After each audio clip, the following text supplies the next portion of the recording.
안녕하세요. 심지입니다. 어제 이해서 한국상당심리학회 필기 이제 각각의 과목들을 제가 어떻게 공략해서 공부를 했는지 여러분들과 이제 공유하고자 브이로그를 열었습니다.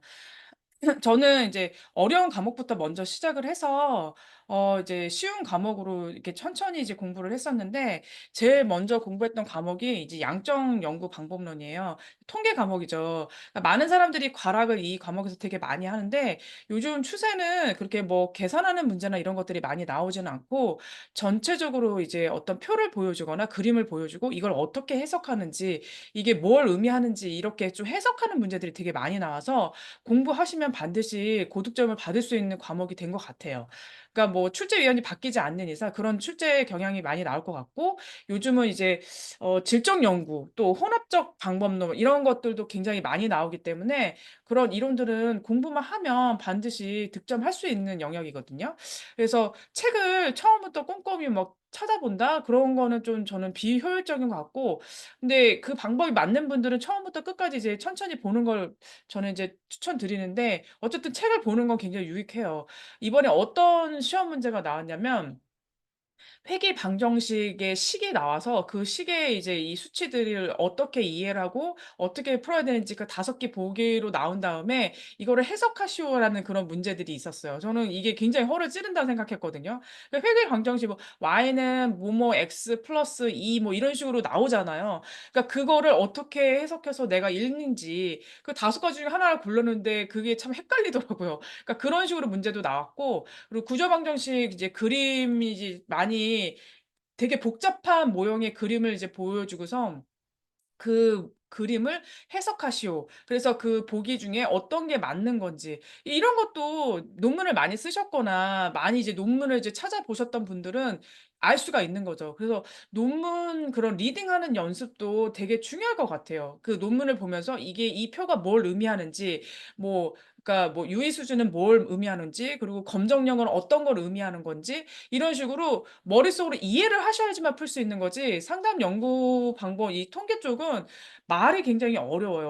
어휘 자체가. 그래서 그거를 잘 이해하고 그거를 이제 습득하려고 노력을 하셔야 되고 저는 이제 개인적으로 그 나눔복지교육원에서 이제 그 청소년 상담사 1급 기출 특강을 좀 들었고 그 강의 안에서 그것뿐만 아니라 이제 청소년 상담사 2급그 기출 강의도 같이 이제 이론이랑 들었었어요, 연구 방법론을. 근데 그게 그 김영주 선생님이 굉장히 강의를 심플하게 잘해 주시고 설명을 잘해 주셔서 이제 시중에 이 정말 이 한상심 시험 문제는 기출이 없잖아요. 그래서 어쩔 수 없이 청소년 상담사 문제를 의존할 수밖에 없는데 청소년 상담사 1 급이나 2 급의 그 연구 방법론 문제를 충분히 커버하시고 자기가 이해가 됐다. 그쪽 문제가 훨씬 어려워요. 만약에 이제 외우고 푸는 게 아닌 이상은. 그래서 그쪽의 이론 강의랑 이런 것들을 개별 구매하실 수 있기 때문에 그 방법론을 잘 이해를 하시고 푸시고 그리고 이제 이런 책까지 좀 이제 중간중간에 모르는 것들을 이제 보충을 하시면서 책을 보시면 되게 많이 도움이 됐고 특히 이제 질적 연구 방법론에 대해서도 이 책에는 좀 잘 나와 있는 것 같아서 굉장히 많이 도움이 될 것 같습니다. 저는 그래서 이 책 강추하고 저도 추천받은 책입니다. 그래서 책을 처음부터 끝까지 꼼꼼하게 본 건 아니지만 제가 좀 이해가 안 되는 부분들을 봤는데 회귀방정식 이런 것도 만약에 책을 좀 더 봤었더라면 맞았을 것 같아요. 그럼에도 불구하고 저는 이제 고득점을 받았습니다. 그다음에 이제 성격 심리인데 성격 심리는 책을 보지 않으면 기출 문제가 없어요, 시중에. 그래서 모은 상담 연구소에 나오는 상담 심리 연구소에 나오는 그런 이제 그 요약집에는 요렇게 이제 문제집도 같이 파셔서 뭐 그런 것들을 좀 활용하셔도 되는데 저는 그쪽 문제가 좀 많이 어렵더라고요. 그래서 굳이 그렇게까지 필요는 없을 것 같고 책을 꼼꼼히 보시고 이론이 이게 이 그 상담 이론이랑도 왔다 갔다 할 수 있어요, 같이 연계돼서. 그래서 이번에는 이제 성격 심리에 심리에 있는 이론 중에 어떤 게 나왔냐면 코엇의 이제 대상관계 이론, 대상관계 이론 중에 코엇의 자기 심리학이 나왔는데 자기 심리학에 있는 내부적인 그 깊숙하게 알아야지만 풀 수 있는 문제들이 나왔어요. 그래서 대상관계 이론도 뭐 멜라니 클라의 위니컷, 뭐 페어벤 뭐 정말 많잖아요. 그 이론가들이 많기 때문에 그거를 다 좀 공부를 하시는 게 그중에서 이제 예전에는 뭐 멜라니 클라인도 나왔던 것 같고 뭐 이러는데 이번에는 좀 자기 심리학 코엇에 대해서 굉장히 깊게 나왔다는 거. 이게 또 이론 시험하고도 같이 연계돼서 나왔기 때문에 성격 심리학 책을 이 책에는 이제 대상관계 이론이 잘 나와 있진 않아요. 그리고 이제 성격 심리학 저는 이제 권상만 교수님 이 책도 같이 연결해서 봤는데 저는 책을 먼저 보지는 않고 문제를 막 풀고 '아 이런 문제가 나올 수 있겠구나.' 하고 이제 나중에 이제 성격 심리 책을 봤는데 개인적으로 저는 이제 작년까지도 성격 심리학을 제가 강의를 했었던 사람이에요. 그러다 보니까 성격 심리학은 되게 친근하고 되게 좋아하는 과목 중에 하나고 재밌다고 생각하는 과목이지만 의외로 그 특질 이론이나 이런 인제 그쪽 뭐 카텔이나 아니면 올퍼트나 이런 것들이 막 문제가 섞여서 나오면 굉장히 헷갈려요. 그러니까 '이게 뭐지?' 그리고 올퍼트의 처음 그 권상만 교수님 책의 앞부분에 보면 그 행동주의 뭐 이런 쪽과도 연결돼서 이런 거를 주장했다 해서 '어 뭐지? 특질인데 왜 행동주의 이런 부분을 강조하지?' 막 이런 부분들도 나와요. 그래서 그런 말 부분 이런 것들을 잘 이해를 하셔서 꼼꼼하게 책을 보셔야 된다는 거. 그래서 처음부터 이제 스터디 1을 구성을 하셔 가지고 이렇게 책을 같이 정리하면서 보셨다면 되는데 우리가 좀 수로관념이 있어서 예전에 배웠던 내용 위주로만 정리를 하시면 안 되고 새롭게 보려는 시도를 노력을 되게 많이 하셔야 돼요. 그래서 허를 찌르는 문제들 그래서 뭐 설리반이랑 그 호나이 이런 이론들이 막 섞여서 나오기도 하고 그래서 우리가 잘 아는 내용의 그런 것보다는 성격 심리는 좀 새로운 이론가들에 대한 내용들이 상당히 많이 나왔기 때문에 꼼꼼하게 공부하시고 그냥 이렇게 문제 단답형으로만 공부하시면 절대 안 됩니다. 그래서 성격 심리를 가장 많이 어려워하는 또 과목 중에 하나예요. 근데 이 성격 심리랑 이상 심리가 한 과목 안에서 나오기 때문에 문제는 많아봤자 12 문제에서 13 문제밖에 안 나오는데 이 책을 이렇게 봐야 된다는 거. 그리고 저는 인제 현대의 이상 심리학 이제 이상 심리는 권상만 교수님 책을 봤어요. 근데 이상 심리는 너무 재밌어서 근데 이상 심리의 그 증상별로 좀 이제 DSM-5를 좀 봐야 된단 말이에요. 근데 저는 그 DSM-5를 볼 때 그 신경 발달 이론부터 그 약간 요 책에 나오는 순서대로 약간 그 발달 단계에 관련돼서 그 증상을 쪼끔 외우시는 게 좀 더 수월하지 않을까 싶었고요. 저는 개인적으로 심리 북튜버라고 송하진아라는 그 북튜버님께서 예전 이제 버전이죠. 지금은 이제 벌써 TR 버전까지 나왔으니까 DSM-5가. 근데 그 DSM-5를 그냥 녹음을 하셔 가지고 굉장히 자세하게 풀어 놓은 그 유튜버가 있어요. 그래서 증상별로 다는 다 들어 있는 건 아닌데 어쨌든 그래도 최대한 많은 DSM-5 내용들을 이제 거기에 이제 녹음을 하셔서 저는 그 유튜브를 맨날 이제 들으면서 다녔던 것 같아요. 그래서 입으로도 계속 나올 정도로 툭 치면 기간이나 증상이 나올 정도로 기간은 반드시 외워야 돼요. 기간은 뭐 문제들을 막 섞어 놓고 "이 중에서 가장 짧은 기간이 뭐냐?" 그러면 여러분들 제가 예를 들어서 양극성 장애의 조증의 기간은 얼마큼인지 뭐 1 형의 조증의 기간은 얼마큼인지 뭐 2 형의 경조증의 기간은 얼마큼인지 이 정도도 만약에 물어봤을 때는 여러분들 입에서 나올 수 있는 정도로 기간을 외우셔야 됩니다. 그래서 이 책을 꼼꼼히 본 거는 아닌데 순서대로 이 순서가 괜히 그 순서가 있는 게 아니더라고요. 그래서 이 순서대로 굉장히 두꺼워요. 엄청 하드커버의 엄청 두꺼운 책인데 이게 최신 이제 경향이고 앞으로는 아마 이제 이 버전으로 이제 시험 문제가 나오지 않을까 싶습니다. 그래서 요런 것들이 좀 있었고 지난번에도 이제 검사를 이제 심리 검사는 어려운 과목은 아니에요. 왜냐면 양이 많아서 외울 게 많기 때문에 복잡한 거지 예전에는 그 심리 검사의 어떤 그 막 역사 배경까지 예를 들어서 뭐 카텔의 정신 연령이라는 말을 언제부터 썼다 막 이런 식으로 지능에 대한 개념부터 시작해서 막 이런 그 검사가 언제부터 시작됐는지 이런 그 연도도 외워야 되는 정도로 그런 문제도 치사한 문제도 나왔었거든요. 근데 이번에는 그렇게 연도별로 뭐 역사를 묻는 문제는 안 나왔고 생각보다 이제 검사도 좀 깔끔하게 나왔던 것 같아요.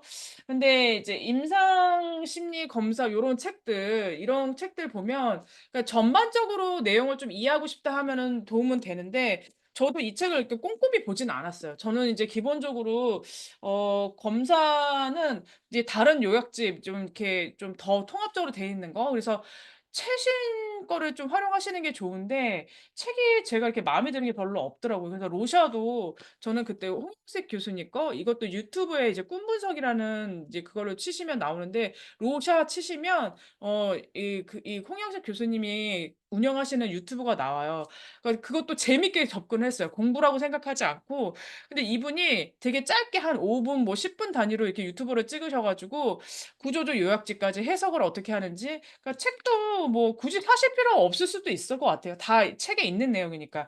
그래서 이런 책 내용을 갖고 이제 사용을 하다가 좀 없는 내용들은 여기서 좀 발췌해서 좀 읽다가 그래서 이거를 처음부터 꼼꼼히 다 읽는 게 아니고 제가 필요한 부분만 좀 발췌해서 읽었다는 거를 알려드립니다. 그래서 이제 이상 심리랑 어쨌든 이제 성격은 그렇게 했고 검사도 이런 식으로 이제 했는데 문제를 많이 풀었는데 문제를 풀다 보면 이런 것까지 풀어야 돼. 그러니까 청소년 상담사 1 급하고는 겹치지 않는 문제들도 되게 많아요. 그리고 앞에 이제 검사 부분도 방법론이랑 되게 연결돼서 그렇게 그런 프로그램 개발 뭐 이런 것도 문제가 나오더라고요. 그래서 좀 방법론을 연결 공부를 잘 해 놓으면 심리 검사에도 굉장히 연결이 되기 때문에 방법론 다음에 저는 심리 검사 이런 식으로 좀 공부를 했던 것 같고 방법론을 한 4주 정도를 제가 투자를 해서 공부를 되게 열심히 했고 그 전 연도에도 이제 그 공부를 했던 게 있었기 때문에 되게 많이 도움이 됐습니다. 그리고 집단 상담과 치료는 솔직히 이제 석박 때는 이 책으로 공부하진 않았고 얄롬의 책으로 이제 공부를 했었는데 그 책보다는 인제 시험을 위한 공부로는 이 책이 좀 더 과정이나 이런 것들이 잘 나왔고 이번에 집단이 좀 이렇게 적은 범위에 있는 약간 뭐 과정 그러니까 집단의 과정이 무엇인지 이게 학자들마다 그런 이제 과정을 나열하는 순서가 되게 많이 다양한데 그 문제를 되게 지엽적으로 내셨더라고요. 그래서 쪼끔 어려웠어요 집단도. 그래서 집단이 가장 쉽고 좀 접근하기 쉬운 과목이라고 생각했는데 허를 찔렀던 과목입니다. 그래서 이론과 실제에 대해서 이 책이 굉장히 잘 나열이 돼 있고 집단은 또 청소년 상담사나 이런 것들이 또 기출이 잘 되어 있는데 청소년 상담사 기출은 굉장히 쉬워요. 그래서 1 급이나 2 급이든 그거 갖고는 도움이 잘 안 됐던 것 같아요. 그래서 책을 꼼꼼히 보시라고 저는 좀 권장드리고 그다음에 이제 가족 치료도 저는 이제 정문자 선생님 외에 이제 여러분이 쓰신 이제 가족 치료의 이 책을 가지고 공부를 했는데 전반적으로 한 번 이해를 하기에는 이 책도 나쁘진 않았던 것 같아요. 근데 요약본을 저는 인제 이거 말고도 이제 책 말고도 요약본을 먼저 많이 보고 그 한 가지 요약본만 본 게 아니라 모은 선생님 거 그리고 뭐 열린 아카데미 거 뭐 이런 식으로 갖고 있는 이제 자료들이 많이 있어서 뭐 다 통합적으로 보고 마지막에 이제 점검차 책을 정독을 하면서 봤던 것 같아요.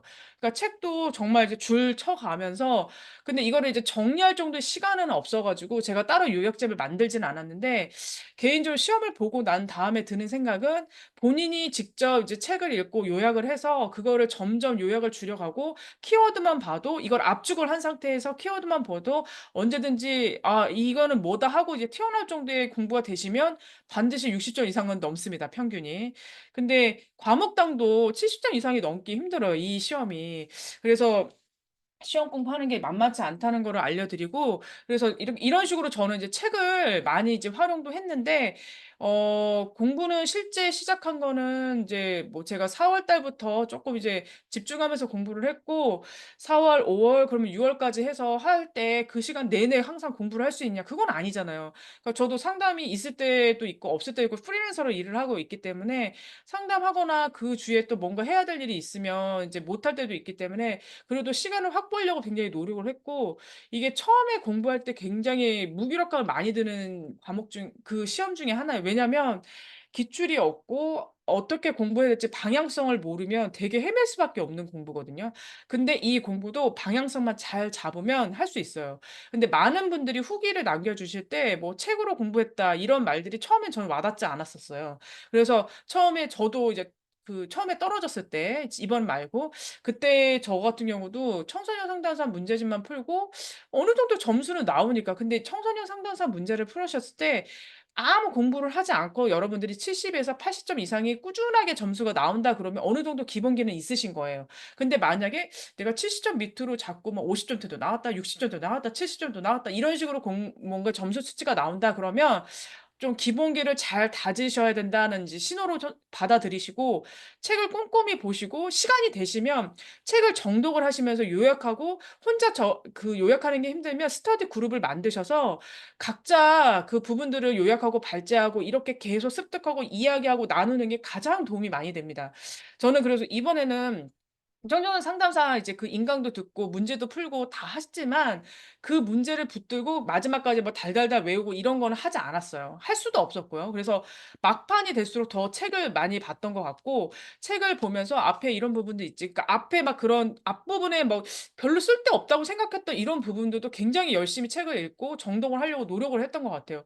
그래서 좀 아쉬운 건 '내가 요약집을 좀 만들어서 이런 것들을 좀 외웠으면 어땠을까?' 싶은데 그러니까 책도 편식하지 않고 여러 가지를 봤지만 여러분들이 가지고 있는 책들 중에 그 가독성이 좋은 책들이 있잖아요. 저는 이제 권성만 교수님 책들이 대부분 가독성이 되게 좋고 그 후기 이런 것들 남기신 분들 보면 대부분 그렇게 쓰셨더라고요. 그래서 어 그리고 제가 이제 지난번 어제 이제 올려 드린 그 학교 후기에도 보면 그런 이제 모은 상담 심리 연구소 뭐 그리고 뭐 에듀사이미 뭐 이런 인강도 있었고 그럼 요약집도 파는 곳들이 그 2급 상담사 이제 그 단톡방에 올라오기 때문에 그런 거 보시고 본인이 필요하면 사서 보시는 것도 저는 나쁘지 않은 것 같아요. 근데 요약집들은 말 그대로 요약집이라서 그 선생님들의 자기의 어떤 지향점대로 요약을 하셨더라고요. 그러니까 어떤 분은 이런 분들을 빼고 어떤 분들은 이런 것들을 끼고 막 이렇게 빠지고 안 빠지고 막 이런 것들이 많아서 결국은 책을 다시 볼 수밖에 없는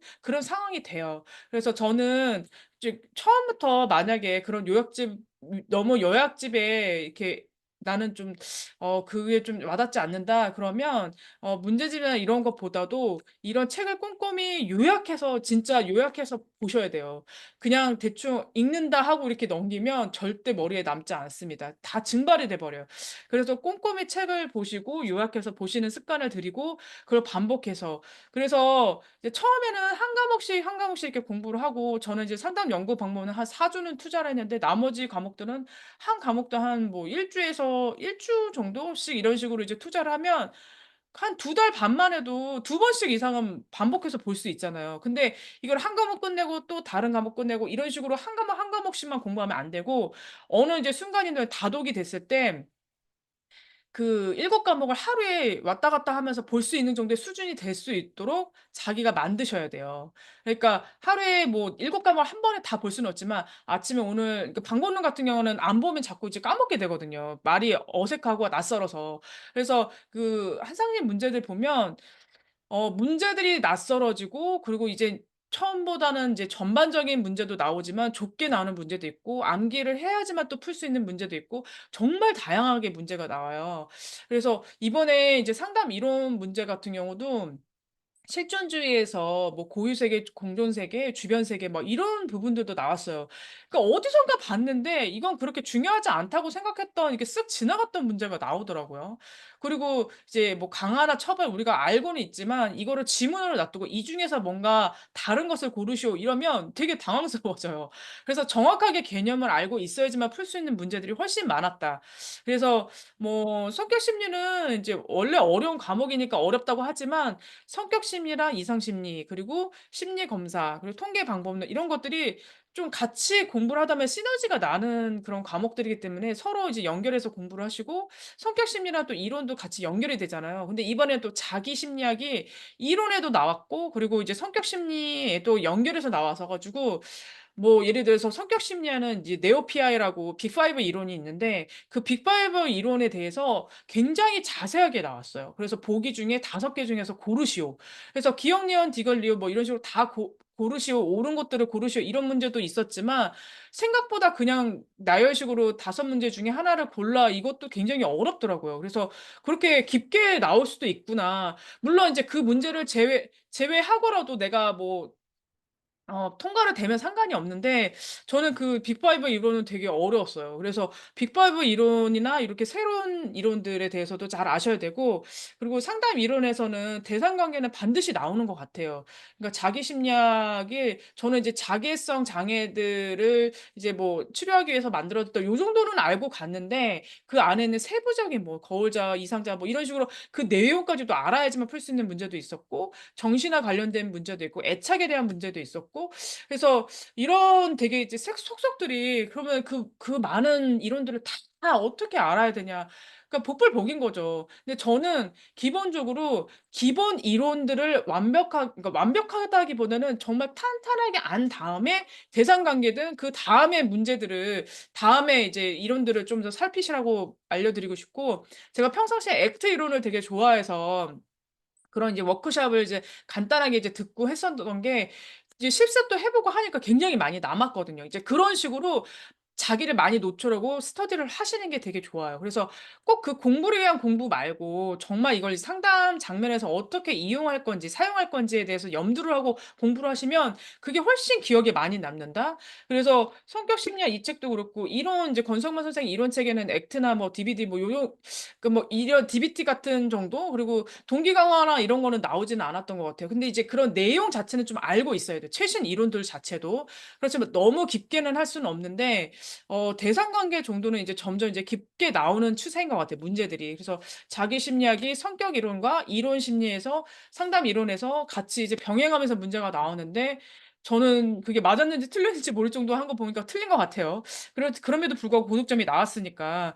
그래서 다른 이론들 그러니까 뭐 예를 들어서 DSM-5만 해도 증상이 한 20 가지가 넘 20 가 그러니까 그 증상별로 나열이 20 가지란 말이에요. 근데 그 20 가지 안에서도 세부적으로 들어가면 한 50 가지 정도 나올 것 같아요. 그러니까 그거를 세세하게 기간도 다 아셔야 되고 정말 툭 치면 나올 정도로. 그래서 로샤 같은 경우 그리고 또 지능 검사 뭐 이런 거 되게 어렵잖아요. 근데 이번에는 지능 검사에서도 위스크가 이제 5가 나왔는데 이게 아동용 지능 검사죠. 근데 그 5 에서는 문제가 전혀 출제되지 않았어요. 제가 진짜 열심히 외워서 갔는데도 불구하고.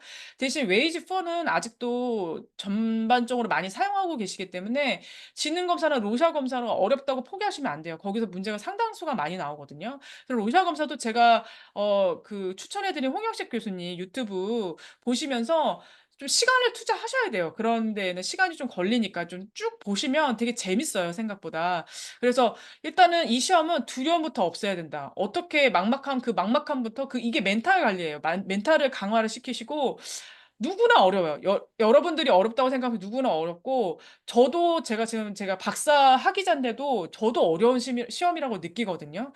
그렇지만 공부를 하시고 어느 정도 60점 이상은 받으셔야지 적어도 전문가로서 어느 정도 지식은 있다라고 생각할 수 있을 것 같아요. 그리고 이 공부가 만약에 합격이 안 되더라도 공부를 하고만 나면 이게 구술도 꿰어야 보배 서말이어도 꿰어야 보배라는 말이 무슨 말이 이해가 됐던 게 이렇게 나열되어 있는 지식들이 딱 집약이 되는 느낌?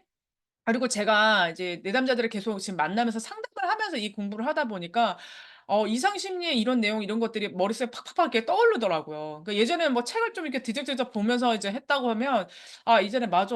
이분 지금 얘기하는 게 의사소통 장애인 것 같은데 이분 약간 좀 양극성 장애 이런 같다.' 이러면서 이렇게 기간이나 뭐 이렇게 내담자들이 말하는 그 호소 문제에 대해서 좀 더 알게 되고 MMPI도 우리가 쉽게 쓰는 그 다면적 인성 성격 검사잖아요. 근데 PI 검사도 이제 지금 상담 장면에서 쓰기도 하고 하는데 이런 것들을 그냥 이렇게 이론도 잘 아셔야 돼요. 그러니까 이게 어떻게 만들어졌는지, 이 만들어진 과정, 그리고 재구성 인상 척도가 왜 만들어졌는지, 그러니까 이런 것까지 깊게 알아야 된다고 생각을 못 했었거든요. 그냥 검사 도구에 대해서 기술적인 것만 배워서 그 내용을 그냥 알고 뭐 1 번, 2번 척도가 뭐지 이런 정도만 알고 있었거든요. 근데 이 검사 도구가 만들어진 배경, 그리고 왜 이렇게 만들어진 임상 집단과 뭐 일반 집단을 비교해서 실험과 뭐 통계 집단을 통해서 어떻게 만들어진 이런 것들을 되게 꼼꼼하게 책을 이제 심리 검사 책을 보면 나오더라고요, 앞에 부분에 개론적으로.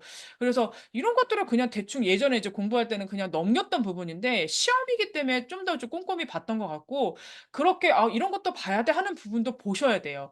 그래서 검사는 정말 저는 되게 어려운 과목이라고 생각했던 과목인데 어떤 분이 그러시더라고요. "검사는 외우기만 하면 이건 무조건 점수가 나오는 과목이에요." 근데 이것도 정말 70점 이상 되게 고득점을 받았어요, 제가. 그래서 '아 암기만 하면 되는 과목이었구나.' 근데 모르면 무조건 틀리는 과목이 이제 또 심리 검사 과목이라서.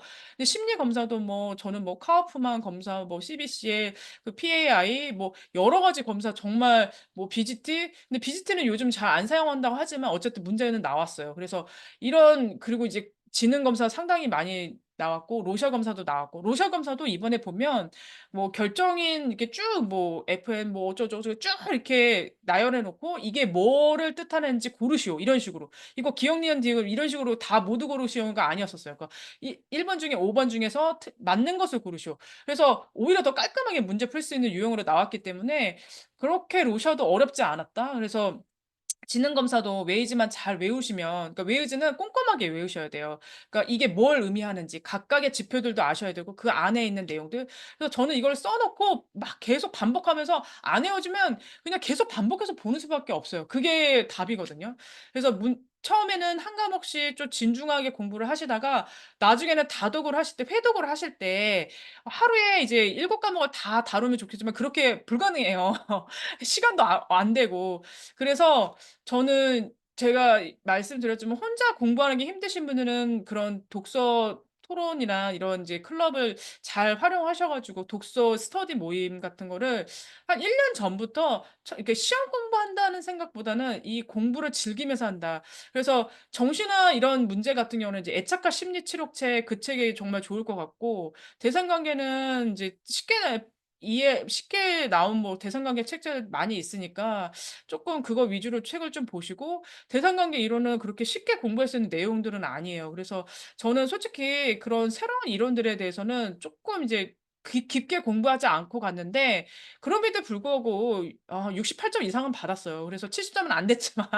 그래서 이론 공부가 결국은 그리고 예전에 이제 제가 또 "이론이 좀 어렵게 나온다." 이런 얘기를 되게 많이 들어서 이론만 스터디를 다시 또 했었어요, 돈을 막 들여서라도. 근데 저는 그게 상당히 도움이 됐다고 생각해요. 그러니까 허를 찌르는, 그러니까 뭔가 새로운 색다른 측면에서 "개인 심리학인데 개인 심리학이 뭐예요?" 이렇게 질문하시면 '개인 심리학을 개인 심리학이라고 하지 왜 그걸 물어보시지?' 이렇게 좀 이해를 했었거든요. 근데 이렇게도 문제가 나올까? '실존이 뭐지? 실존과 존재, 실존과 존재 이건 뭐지?' 그러니까 이렇게 좀 머리가 트이는 공부들을 하셔야 돼요. 그냥 달달달달 암기식으로 공부를 하고 뭐 '나는 청소년 상담사에 있는 문제들만 보고 가겠다.' 하면 50점 이상을 맞기가 어려워요, 이 시험은. 그래서 책은 찬찬히 보시고 이렇게 좀 서로 이제 트이면서 정말 좀 리드해 줄 수 있는 선생님들한테 돈을 들이고더라도 이런 강의나 이런 것들은 쪼끔 저는 투자를 해서 열심히 공부를 하시면 새로운 그런 이론들을 접하지 않는다 하더라도, 새로운 접한 이론들은 쪼끔 이제 그렇게 깊게 공부하지 못한다 하더라도 반드시 합격할 수 있습니다. 그래서 '기초 체력을 잘 키워라.' 저는 이게 정말 키워드인 것 같아요. 그래서 단순 암기식으로는 절대 붙을 수 없는 시험이고, 저 같은 경우도 2021 년도에 이제 박사 학위를 받았는데 2012 년도에 지금 이제 그 한상생 2 급을 취득하고 2014 년도에 이제 박사를 들어갔거든요. 근데 2012 년도에 이 2 급을 취득하고 한 4 년이 지나야지, 그 저는 3 년인 줄 알았는데 4 년이 지나야지만 시험을 칠 수 있는 자격이 주어져요, 이 시험이. 그래서 시험을 보고 싶다고 해서 볼 수 있는 것도 아니에요, 학위가 있어도. 그래서 그렇게 해서 하면서 이제 학위 과정에 들어가면 또 들어간다고 이제 공부하고 또 논문 쓰느라고 늦춰지고, 논문 쓰면 또 이제 졸업 논문 써야 되고, 그러니까 소논문도 써야 되거든요, 박사는. 그러니까 소논문 한 두 편 쓰고 나니까 이제 졸업해야 되니까 졸업 논문 쓰고, 그러다 보면 이제 자격증 시험 공부하는 시간이 굉장히 늘어져요. 그다음에 제가 막 결혼도 하고 뭐 이사도 하고 뭐 이러다 보니까 어느 순간 또 강의도 해야 되는 시기고 오다 보니까 공부할 시간이 없어요. 그래서 공부할 시간을 미리 내셔야 돼요. 아침이든 저녁이든 내가 의도적으로 엉덩이를 붙이고 공부를 하셔야지만 이 공부는 정말 이제 흐름이 끊기지 않는 그런 선에서 열심히 공부할 수 있도록, 그래서 습관을 들이는 것도 되게 중요하고 멘탈 관리 잘하는 거. 그러니까 처음부터 막 그 방법 없는 공부하다 보니까 진짜 머리에 쥐가 나더라고요. 너무너무 하기 싫고 재미도 없고 방법은 너무 재미없어요, 진짜. 근데 알면 시험 성적이 잘 나오잖아요. 이제 한 번 깨우치기 시작하면 방법론만큼 믿을 만한 과목이 또 없더라고요.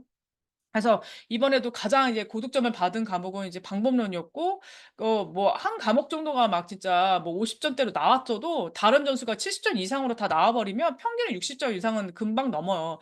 그러니까 저도 평균 한 68 정도는 나온 것 같아요. 그래서 고 정도는 나오셔야지 안정권에 들어서 이제 합격을 하시니까. 근데 이게 시험 문제가 25 문제 이제 그 문항당 4점 배점이 크잖아요.